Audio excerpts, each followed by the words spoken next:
in verse 1 that we'll look at here of verse 29, it kind of breaks down this way. And I handed you an outline. And that outline shows Jacob, it's supposed to be Jacob, works for a girl. And then section 2 is Jacob's plan for livestock. And we see that in 30, 25 through 44. There's some interesting stuff in there. And so many of you are livestock people. So I thought it might be interesting to look at that tonight. And I don't know, is chicken, you got more, you got cows? Yeah. Okay. Yeah, you do. You have cows, because you were telling me about that crazy bull that, okay. Okay. You got what? Elk? Okay, that's good to know.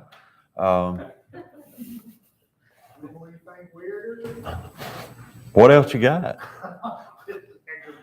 This bunch over here's got sheep and goats and pigs and horses and chickens and cows and rabbits. What else? Ducks. A dragon, yeah. They do have a dragon. James? No livestock? We got a dog. You got a baby German Shepherd, don't you? Yeah. He's a 12-year-old baby German. Yeah. This is interesting here where Jacob, this deal with how some of the livestock wound up being, he wound up getting more livestock out of this deal that he made with Laban. But we'll look at that. And then number 3 is Jacob's elaborate exit. Probably won't get to that tonight, but I did want to list that, and that way you could go through and just kind of look at that and read. But let's look at number 1, section number 1. Jacob works for a girl, falls in love with this lady that is a shepherd. Her name is Rachel. He sees her he sees her first coming with livestock, with sheep, and she was coming to water. And I've always kind of looked at this one way. When you think back and you think Abraham, Isaac, and Jacob, that's always, especially when you get to Moses, God tells Moses, I'm the God of Abraham, Isaac, and Jacob.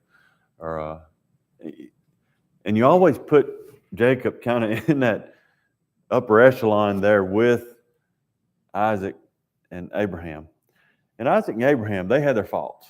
They did have their faults, but they were God's people, and they were God's chosen people, and they did God-like things, and they had major faith. You start to see a drop down. Now, Jacob's life changed. If you go back and you study, it's pretty clear that Jacob's life changed when he had this wrestling encounter, and his life changed there. That's very interesting too. Maybe we'll get a chance to be able to study that section. But make sure you read these and study deeply about what these things mean. They have a parallel. They have almost all of the accounts of these guys have a parallel to the New Testament, and they have a direction that's pointed toward Jesus Christ. Everything that happens to them. But tonight, as far as looking at this, we're just going to look at this number 1. We're going to read a lot of this, but I'll stop periodically and maybe ask a couple of questions. But we're looking at the decision here. So Jacob went on his journey, and he came to the land of the people of the east, and he looked and he saw a well in the field. And behold, there were 3 flocks of sheep lying by it. For out of that well they watered the flocks, and a large stone was at the well's mouth. Now all the flocks would be gathered there, and they would roll the stone from the well's mouth and water the sheep and put the stone back in its place in the well's mouth. So, there's this watering hole there, and they just have to move this stone, this big rock, to be able to let them water there. And when they're through with it, they close the refrigerator door. Verse 4, and Jacob said to them, so Jacob has come to these guys, and he says, my brethren, where are you from? And they said, we are from Haran. And then he said to them, do you know Laban, the son of Nahor? And they said, yeah, we know him. So he said to them, is he well? And they said, he is well. And look, his daughter Rachel is coming with sheep. And then he said, look, it's still high day. It is not time for the cattle to be gathered together. Water the sheep and go and feed them. But they said, we cannot until all the flocks are gathered together, and they have rolled the stone from the well's mouth, and then we water the sheep. So here's Jacob, and he's kind of the newbie. So we start to get a sense of the way Jacob operates and his actions are. So if you're the new guy and you come in and there's a group of guys that they kind of know what they're supposed to be doing, what do? You kind of follow their direction, right? But Jacob decides that he's gonna do something different. So why do you think he's changing? Why do you think he's changing plan? Why do you think he's like, okay, I'm in charge here. Let's do it this way. And they said, no, we've got a system. That's what's going on. He said, we've got a system. But why is he doing that? Anybody?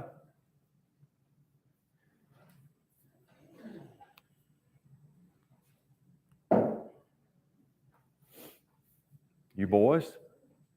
Why is he doing that? Y'all probably know.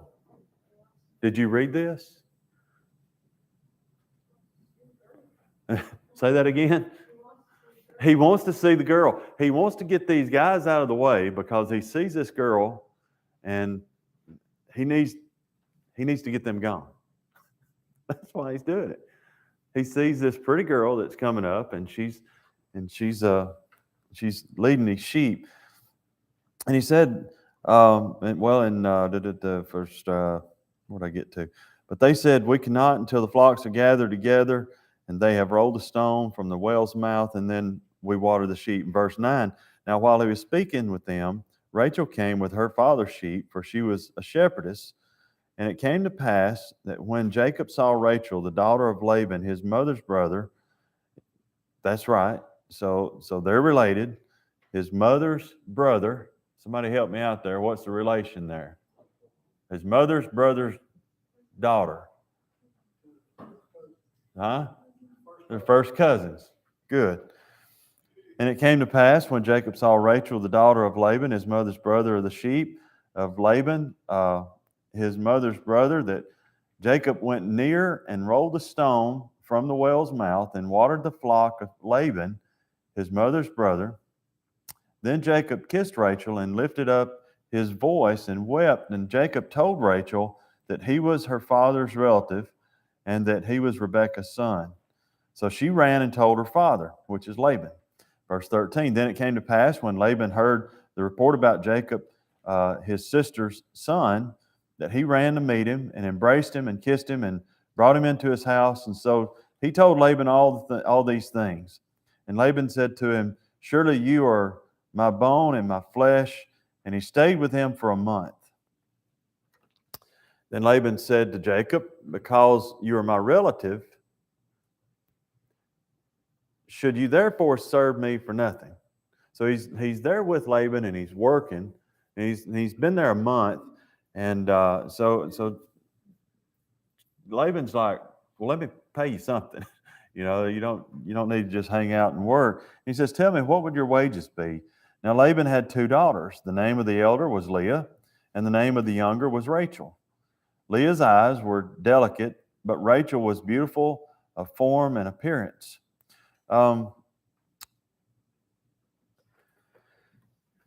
There's a lot about that. Well, not a lot, but there are things about this, and there's some people who say that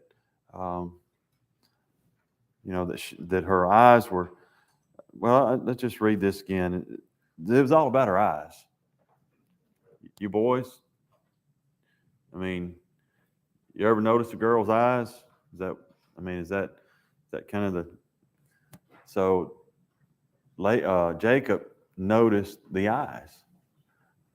He says, Leah's eyes were delicate, but Rachel was beautiful of form and appearance.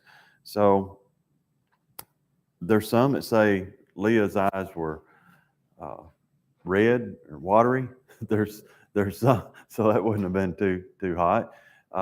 There's some that say that she was kind of a white complexion, and her so would have kind of taken after her father, and that her eyes were not necessarily. You ever see somebody from the Middle East? Their eyes are black. I mean, they're black, and just beautiful eyes. And so the thing is, most people seem to believe that her eyes were not that they were something else, meaning that she was different.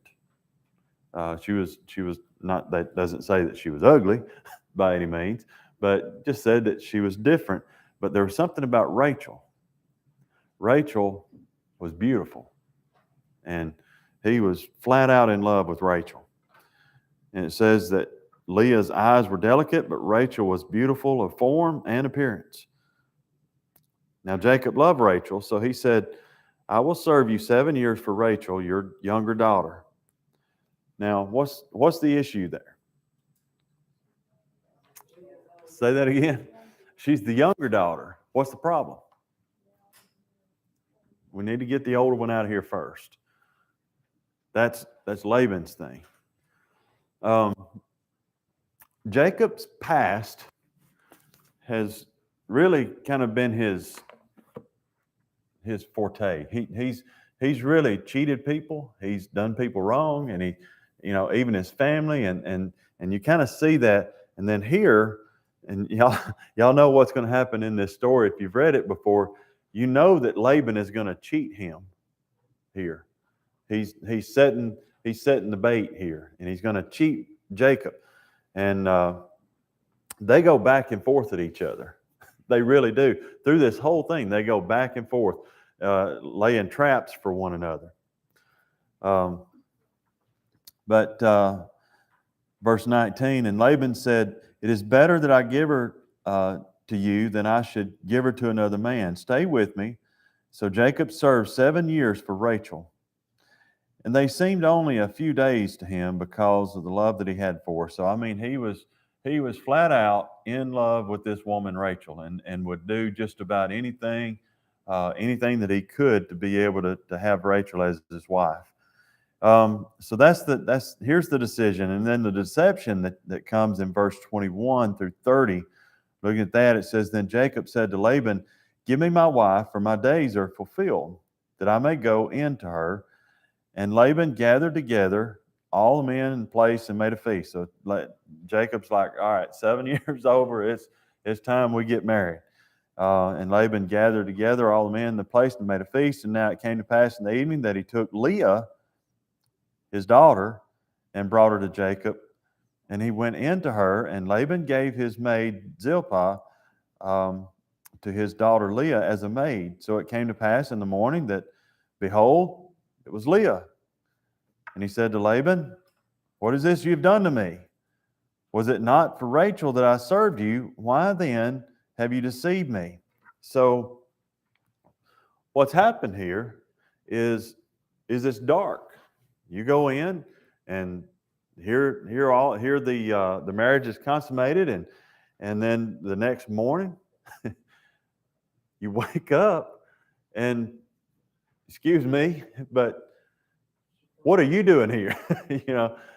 This is you're not who. Now think of the repercussions of all this. Let's put ourselves in these people's shoes to begin with. So let's talk about Jacob. We know Jacob. Jacob's kind of innocent in this right now, but he's working on a few plans. That's Jacob. but he loves Rachel. That's where he's coming from, and he wanted to marry Rachel. So let's take Laban here. What's his problem? Well, he's already scheming here, and he could have said, "Look, Leah's the oldest. Leah has to be married first," and he should have said, "If you want to marry her, you can you can marry her and then work another 7." He should have been up front and says, "Okay, 7 years for Leah, and then you can work 7 years and you can marry Rachel," because that's really how it wound up turning out. Put yourself in Leah's position here now. What's going through her mind? Second best. I've always wondered, why she agreed to do this? I don't think women have a choice. They didn't have a choice. They didn't have a choice, but it doesn't even say that. For the record, that was never God's way from the beginning.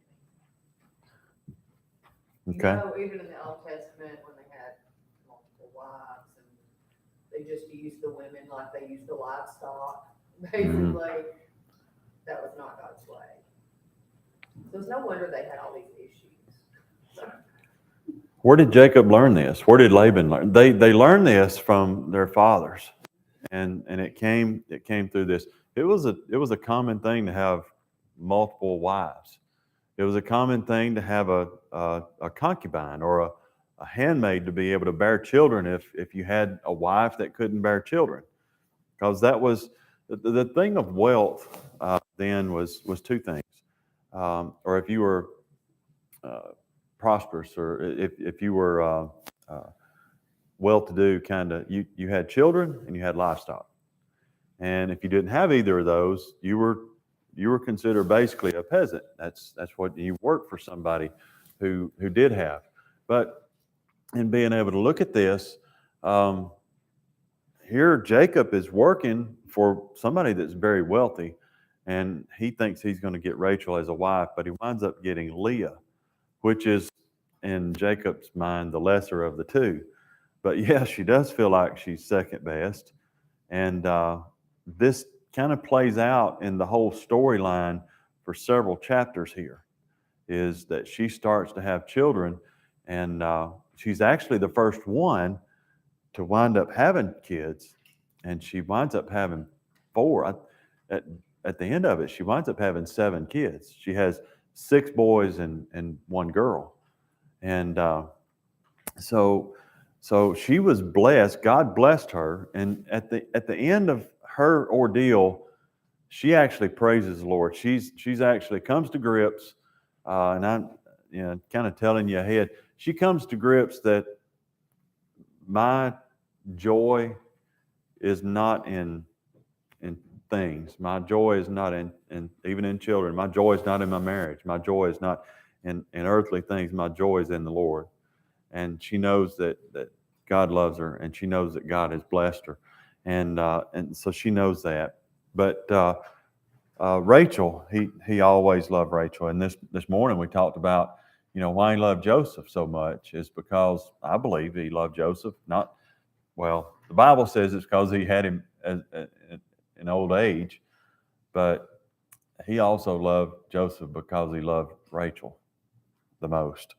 So, in looking at this, verse 26 says, And Laban said, It must not be done so in our country to give the younger before the firstborn. Fulfill her week, and we will give you this one also for the service which you will serve with me another 7 years.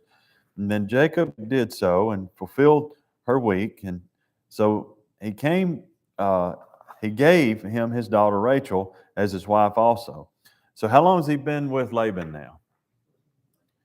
14 years and a month, right? If you want to add that month, so 14 years he's been there. Now he's got 2 wives, and Laban gave his handmaid Bilhah to his daughter Rachel as a maid. And then Jacob also went into Rachel, and he also loved Rachel more than Leah, and served with Laban still another 7 years. So how long has he been there?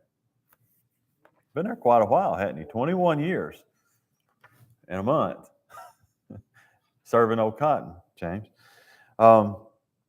So this is the end of the deception, really, of Laban to be able to do this, which was wrong. He was kind of following a pattern of what was supposed to be done, but he really should have said something about it. Let me see how much study y'all have done. What is missing out of these first 30 verses that would not have been missed, or that you would have seen in Abraham's life and in Isaac's life? Say that again. He said they would have built an altar. How many believes they'd have had a church service somewhere? They would have. Isaac kind of went through the same thing. And Abraham, same thing. But especially in Isaac, if you go back and study Isaac, he would stop, and whatever it is, situation that he was in, he would pray. And you could tell that Isaac was in, or that God was in Isaac's life, and you could tell because he had a relationship with him. And you don't see any of this until towards the end and what's going on. 21 years have passed, and not one mention about God yet. Now, it could have happened, but it did happen with Isaac and Abraham, and they actually mentioned those guys actually having prayer. And yes, James, they built altars, and they had a worship service. They sacrificed. So, in looking at this, we see the division in chapter or verse 31 to the end of the chapter, and then this division will go through verse 24 of chapter 30. So we're looking at verse 31 here. It says, "And when the Lord saw that Leah was unloved, he opened her womb, but Rachel was barren. So Leah conceived and bore a son, and she called his name Reuben." So this is the very first son. Now this is the same Reuben that decided that they were going to, what they needed to do was just put Joseph in a pit this morning. It's the same Reuben. For she said, "The Lord has surely looked on my affliction, and now therefore my husband will love me." So she's still in this thing to where my husband doesn't love me. But now I've had a kid, and Rachel can't have a kid, so maybe that'll help the situation here. Maybe this is going to help my marriage. And then she conceived again and bore a son, and because the Lord has heard that I am unloved, he has therefore given me this son. And she called his name Simeon. And she conceived again and bore a son, and said, "Now this time my husband will become attached to me, because I have borne him 3 sons." Therefore his name was called Levi. And she conceived again and bore a son, and said, "Now I will praise the Lord." Therefore she called his name Judah. Then she stopped bearing. Now she's going to again later on, but she stopped here. But she wound up at the end of this. She wound up understanding in this that these names mean something. And then so when she got to Judah and she named, that's what is "Now I will praise the Lord." Judah means praising the Lord. That's what the name Judah means. So she's kind of in a good place now. As far as her relationship, and she sees that it had nothing to do there about Jacob and all that. I mean, she's still married to him, but she's more concerned now about the Lord. So verse 1 of chapter 30 says, "Now when Rachel saw that she bore Jacob no children, Rachel envied her sister and said to Jacob, 'Give me children, or else I die.'" Give me children, or else I'm going to die if I don't have kids. And that's what she's told Jacob. And Jacob's anger was aroused against Rachel, and he said, "Am I in the place of God, who has withheld from you the fruit of the womb?" Okay, so right here, between verse 2 and verse 3, is where Isaac and Abraham would have prayed. Jacob doesn't pray. He doesn't go to God about anything, but he works. See, this is his thing. He works out a plan. He does things. He can shift things around and make things work. That's him. So he concocts this plan. He says, so she said, here is my wife, or my maid Bilhah. Go in to her, and she will bear a child on my knees, that I also may have children by her. And then she gave him Bilhah, her maid, as a wife. And Jacob went into her, and Bilhah conceived and bore Jacob a son. Then Rachel said, God has judged my case, and he has also heard my voice and given me a son. Therefore she called his name Dan. And Rachel's maid Bilhah conceived again and bore Jacob a second son.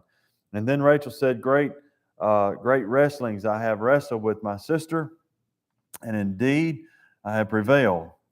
So she called his name Naphtali, I guess is how you say that.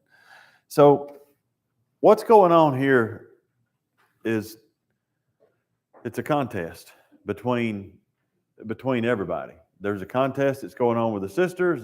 There's a contest that's going on with Jacob and Laban. And the thing that I keep seeing in this and being able to, they never go to God. They never pray about these things, and they don't wait on God to move. They don't, and they learn this from their father and their grandfather. This is what you do. But as Gina mentioned before, just because they did that in the Bible, it doesn't necessarily make it the right thing. Now, again, you don't throw people in a pit like they did Joseph, but God is going to work through these things, and he's got an outcome for these people, and they're still the promised nation. They're still God's chosen people, but they're not living really like God wanted them to live. They're not doing things the way God wanted them to live. So do we do that today? I mean, we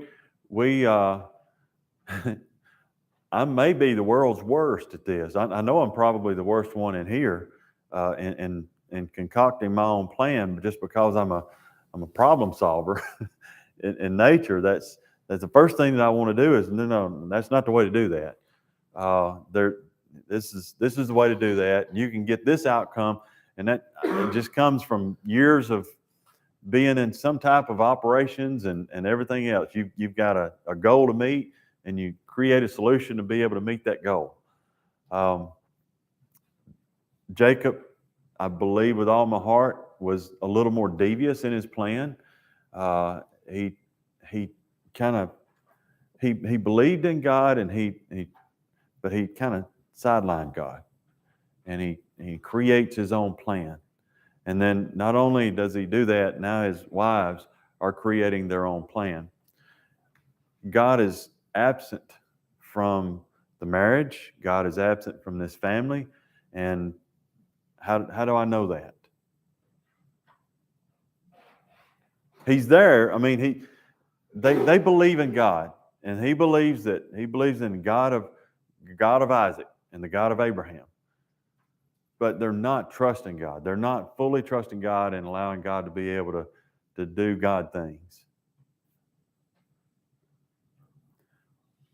I don't know if we'll have a chance to read this or not, but this was an idolatrous household.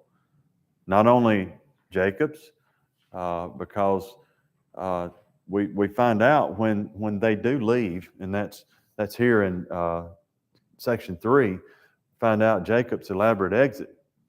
And you can go through. We won't have time to read this, but in Jacob's elaborate exit, when Jacob leaves Haran and he leaves Laban, he takes Leah and he takes Rachel and he takes all the kids and he takes the livestock that's his. And Rachel does something. And Laban has to track them down to be able to get something that was stolen And it was actually his daughter that stole it. Anybody remember what it was? His household gods. They were little idols. They were just little statues that they served and they worshiped. So this was a non-spiritual home at the point. And not only was it Laban, it was Rachel and it was Leah. Leah is not directly involved in this, but we know that that's kind of how they were raised. They were raised in an idolatrous household. So it's not as when you read this at face value, you kind of, and you don't look for these things. You see that God's really working and He's really God's doing His side, but Jacob is doing everything that he could possibly do to mess everything up. Now, we can get on Jacob, but I would say that a lot of times we do the same thing. Or am I the only one in here? I mean, no, I would think somebody would say amen at that, because I'm not the only one, James. We're all type A alpha. We're all problem solvers. We're all decision makers. We all obey it. Do we have does anybody have a hard time waiting on God to do what He's doing? Because sometimes I'm like, look, God, I believe you, but you are absolutely not working fast enough. We have a hard time waiting in a red light. We do. Amen. Oh, I have fallen in love with, I like going to places. We have to travel a lot now, and I like going to places that have roundabouts. I've fallen in love with roundabouts. You know why? Because there's no red light there. All you got to do is get on that roundabout. Gina hates them. I don't know why she hates them, but she does not like a roundabout. Huh?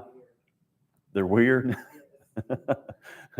She don't like a roundabout. The best roundabouts I've ever been in, but the best ones that I've ever been in is Nicaragua. I've driven in Nicaragua a pretty good bit, and I've driven in Managua one time, and I'll never do it again. And it's because in Managua the roundabouts are huge, and it's not one lane or two lanes that they have that goes all the way around. It's enough room for about 5 cars, 6 cars to line up side by side. But here's the problem. It would be okay if there were lanes and going around, but there are no lanes. So do you know what happens? Huh? You just make one. I remember riding with Alberto, and he was telling me, and he can't even drive himself, so I don't know why I'm listening to him. But anyway, I'm trying to get up there and trying to figure out where I'm supposed to be in this roundabout. And I pull out, and Alberto is, no, not now. And no, you're in the wrong spot. You need to be over here. And how do you know? Because they're flying, they were doing this. But anyway, I don't know how I got off on that. But anyway, this is a mess. This is about like a roundabout with no lanes is what this is like. But and looking at this, you see all this that's going on. And verse 9 says, and when Leah saw that she had stopped bearing, she took Zilpah, her maid, and gave her Jacob's wife. And Leah's maid Zilpah bore Jacob a son. And then Leah said, a troop comes. They're naming their kids. They're naming it. So she called his name Gad. And that's the meaning. And then Leah's maid Zilpah bore Jacob a second son. And then Leah said, I'm happy for the daughters will call me blessed. And so she called his name Asher. Now Reuben went in the days of the wheat harvest and found mandrakes in the field and brought them to his mother Leah. And then Rachel said to Leah, please give me some of your son's mandrakes. But what do y'all think is going to happen here? But she said to her, is it a small matter that you have taken away my husband? Listen, y'all look at me. there was probably this, y'all know, there was probably that and a little bit of eye roll when that was said. But she says, is it a small matter that you have taken away my husband? Would you take away my son's mandrakes also? And Rachel said, therefore, he will lie with you tonight for your son's mandrakes. They are messed up. When Jacob came out of the field in the evening, Leah went out to meet him and said, you must come into me, for I have surely hired you with my son's mandrakes. And he lay with her that night. And God listened to Leah, and she conceived and bore Jacob a fifth son. Leah said, God has given me my wages because I have given my maid to my husband. And so she called his name Issachar. And then Leah conceived again and bore Jacob a sixth son. And Leah said, God has endowed me with good endowment, and now my husband will dwell with me because I have borne him six sons. You see what's going on here with Leah, right? I mean, she probably likes having kids, but what's her goal? She's going to be the favorite somehow or another. How many kids does she need to have to be the favorite? Ricky? What's the magic number? 6. So she called his name Zebulun. Afterward, she bore a daughter and called her name Dinah. Then God remembered Rachel, and God listened to her and opened her womb, and she conceived and bore a son, and said, God has taken away my reproach. So she called his name Joseph and said, the Lord shall add to me another son. So finally here, Rachel has had a child of her own. So here we get Jacob's plan for the livestock. So this is kind of the story telling about Jacob and all of his kids and about how all that took place. So there's a lot of animosity that's going on in this household. So I want to read real quick through verse 40 through 25 through 43, and we'll end there. And you need to read 31 on your own, but it's really good. But verse 25 starts this about this livestock deal. And it came to pass when Rachel had borne Joseph that Jacob said to Laban, send me away that I may go to my own place and to my country. Give me my wives and my children for whom I have served you, and let me go, for you know my service which I have done for you. And Laban said, and this is, so he was 21 years before. I don't know how long it is now. I mean, they just keep having kids. And it's a few years because they keep having kids. And it takes 9 months to have a kid. So there's more years that's added on there. So he's been there quite a while. And Laban said to him, please stay if I have found favor in your eyes, for I have learned by experience that the Lord has blessed me for your sake. And that's somebody good that you want to hang on to as an employee. If God's blessing your business and your family because you've got the man of God there, man, hang on to him. Then he said, name me your wages and I will give it. So Jacob said to him, you know how I served you and how your livestock has been with me, for what you had before I came was little, and it has increased into a great amount. And the Lord has blessed you since my coming. And now, when shall I provide for my own house? So basically, Jacob he's wanting to get away, and there's nothing wrong with that. Matter of fact, it's kind of Laban kind of went through this whole thing with Abraham and being able to separate and doing this. But so once you get so big, there's not enough grass, there's not enough water, so these herds that they have are huge at this point. So they're trying to separate, and that's what's driving Jacob. And he may just want to be out on his own. So So he said, what shall I give you? Well, I'm sorry. So Jacob said to him in verse 29, you know how I served you and how your livestock has been with me. For you had before I was came was little, and it has increased to a great amount. The Lord has blessed you since my coming, and now when shall I also provide for my own house? So he said, what shall I give you? And Jacob said, you shall not give me anything. If you will do this thing for me, I will again feed and keep your flocks. So again, Jacob has a plan. Yeah, who knows if he's even prayed about it or thought about it or asked God about it or anything. Let me pass through all your flock today, removing from there all the speckled and spotted sheep and all the brown ones among the lambs and the spotted and speckled among the goats, and these shall be my wages. So one thing that he's doing, he's asking for the least desirable animals. So the spotted and the speckled and the striped and all that, they were not as valuable as the solids. We kind of see that today, don't we, Ricky? I mean, we take cows to the sale. What color you want them to be? Black. You want them to be black with a white face. They call those what? You know? They call those black baldies. Yeah, black baldies. That's the most expensive, for whatever reason. The most expensive cow to sell is a black baldy. Black cow with white face. And it's kind of the same thing here. And he says, he says, so give me all the rejects, and these be my wages. So the righteousness will answer for me in time to come. And when you subject my wages comes before you. Every one that is not speckled and spotted among the goats and brown among the lambs will be considered stolen if it is with me. In other words, he's going to leave all the solids there.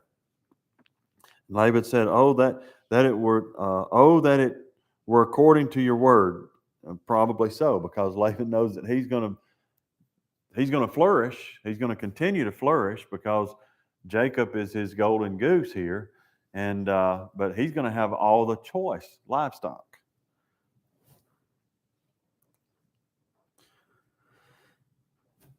Verse 33, so he removed that day the male goats that were speckled and spotted, all the female goats that were speckled and spotted, and every one that had some white in it, and all the brown ones among the lambs, he gave them into the land of his sons.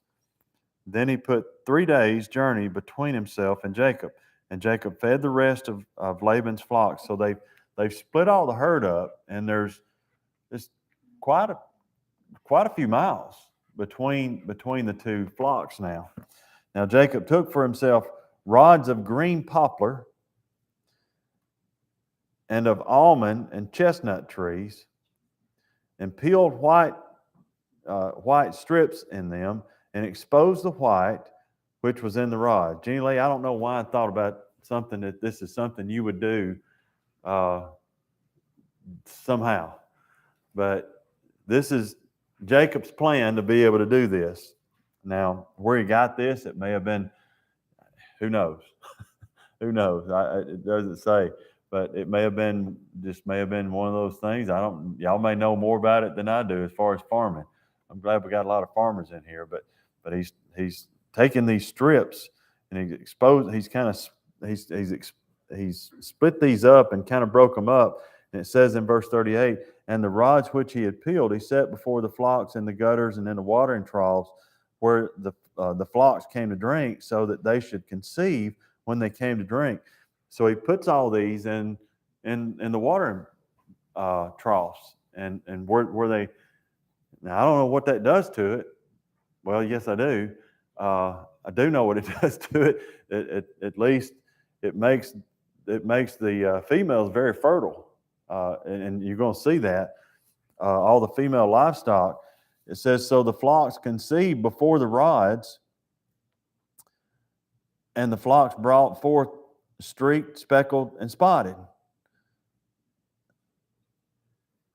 Then Jacob separated the lambs And he made the flocks face toward the street, and all the brown in the flock of Laban, but he put his own flocks by themselves and did not put them with Laban's flock. So he's he's maneuvering, and he's changing the way he's doing his livestock breeding process, and he's changing it to where he's getting the choice animals. So I thought this was pretty good. I've mentioned this to you. Got Questions is a really good it's a really good website to be able to go to for study. And I just copied this down. I'm going to read this real quick about what's going on here in just a second about this situation. They kind of explain it a little better than what I can. So, but let's finish down through verse 43. And verse 41 says, "And it came to pass, whenever the stronger livestock conceived, that Jacob placed the rods before the eyes of the livestock in the gutters, and that they might conceive among the rods. But when the flocks were feeble, he did not put them in. So the feebler were Laban's, and the stronger were Jacob's. Thus the man became exceedingly prosperous, and had large flocks of large flocks, female and male servants, and camels and donkeys." So his plan is to have the choicest livestock, and he's not really functioning in a way to be able to let God do this. It's actually he's doing this. Y'all see what it's Jacob's plan, not God's plan. Now God, for whatever reason, God blesses this because he was going to use Jacob in his life. But this is the plan. So Jacob's livestock increases. I mean, he gets huge as far as his livestock goes. So his value skyrockets. So, but Got Questions answers this as far as this whole thing goes. To increase his flocks and diminish Laban's, Jacob instituted some sort of folk medicine, selective breeding process. He took fresh cut branches from poplar, almond, and plane trees and peeled the bark to create white stripes on them. And then he placed the peeled branches in all the watering troughs so that they would be directly in front of the flocks when they came to drink. When the flocks were in heat, they came to drink, and they mated in front of the branches. And then they bore young that were streaked and speckled and spotted.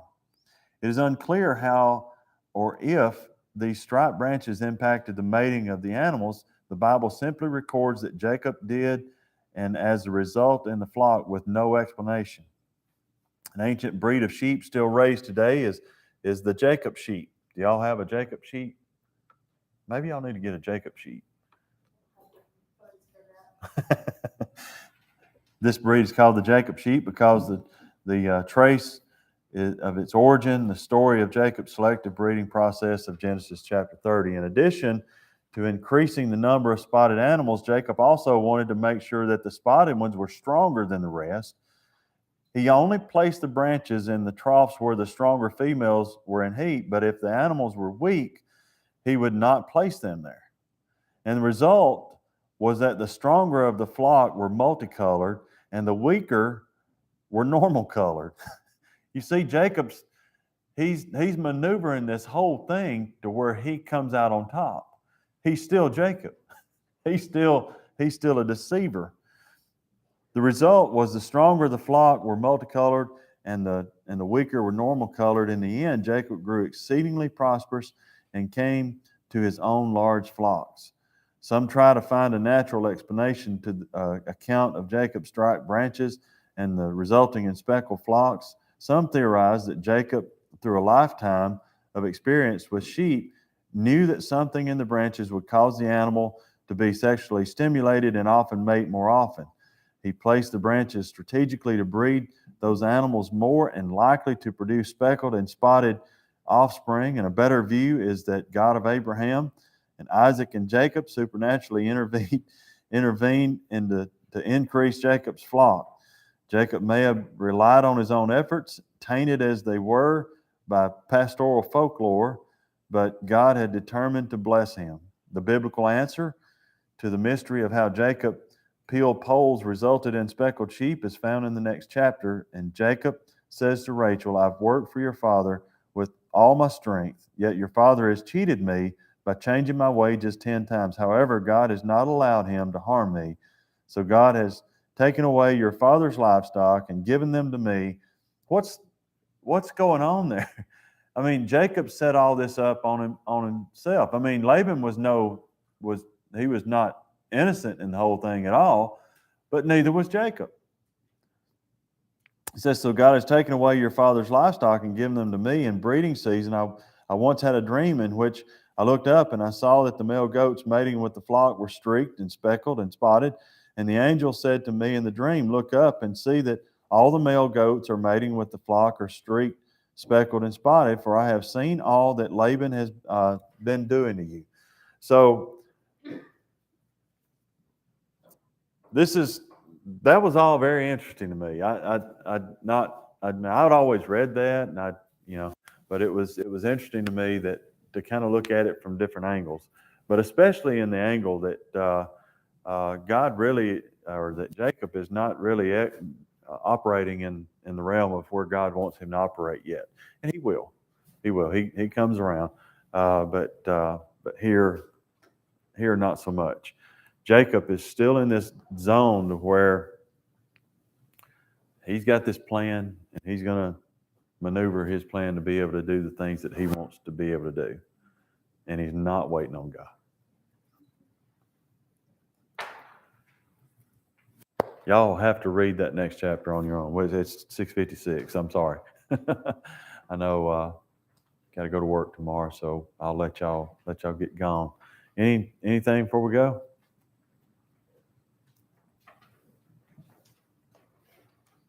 Nothing from the farmers? Does that make sense to you? I'm still contemplating that strike, how that would have actually affected you. Yeah, me too. You gonna go cut down some poplar trees tomorrow and start Yeah, putting them in your water? thinking about that. Sounds like a plan, don't it?